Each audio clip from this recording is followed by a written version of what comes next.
Hi there, ladies and gentlemen. It's me, Dr. Donna. Welcome to week 49 of 8. Last week I read QBQ, the question behind the question. Here's what I have for you. The definition of QBQ is a tool that enables individuals to practice personal accountability by making better choices in the moment. The guidelines for creating a QBQ are as follows. Number 1, you must begin with what or how. You cannot use why, who, or when. Number 2, it has to contain I. It cannot contain they, we, or you. And finally, number 3, you have to focus on action. Now, the practice of personal accountability is the ability to be able to discipline your thoughts, ask better questions, and take action. Oftentimes, you can't hold yourself personally accountable because you're doing a blame game. You're sitting around talking. You're not really taking action. The last thing you want to do is discipline your thoughts. And all of that is a foundation for being personally unaccountable.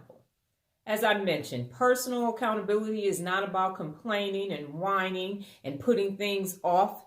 You have to take action every single day. So people that are accountable are looking for solutions. They are not looking for scapegoats. Got it? Good.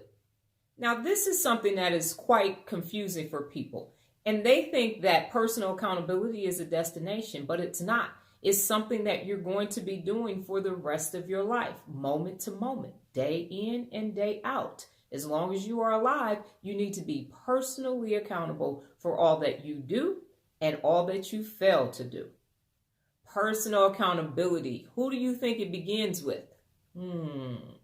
You. You have to be personally accountable. Why would you want to be personally accountable? Because when you are personally accountable, your life goes to a higher level. Isn't that good? The difference that personal accountability makes is that when everyone holds themselves personally accountable, everyone wins. I have had conversations with people about personal accountability, and they will say, I don't want to be the person holding people accountable. I don't want to be personally accountable. It's just too much. There's so much accountability. Wah, wah, wah, wah, wah. Do you know what it takes? It only takes one person holding themselves personally accountable to break the cycle within your inner circle, your family, and even your organization. Personal accountability is not timely, it's timeless. It worked, it works, and it will work. The best part about personal accountability, when you apply the QBQ method, is that it changes the world one choice at a time.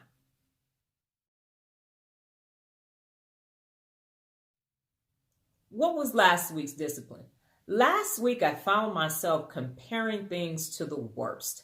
Well, it's not as bad as. Well, I had it worst.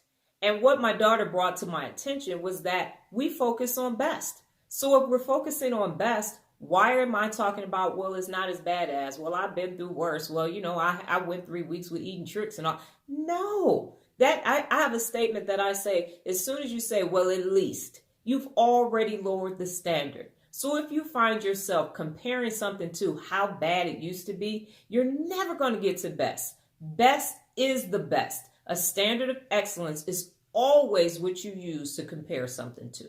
Got it? Good. Well, ladies and gentlemen, we only have one book left, and that book is The Servant. Well, that's my time, ladies and gentlemen. But before I get out of here, just remember the power of 8.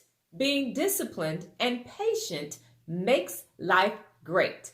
Adios.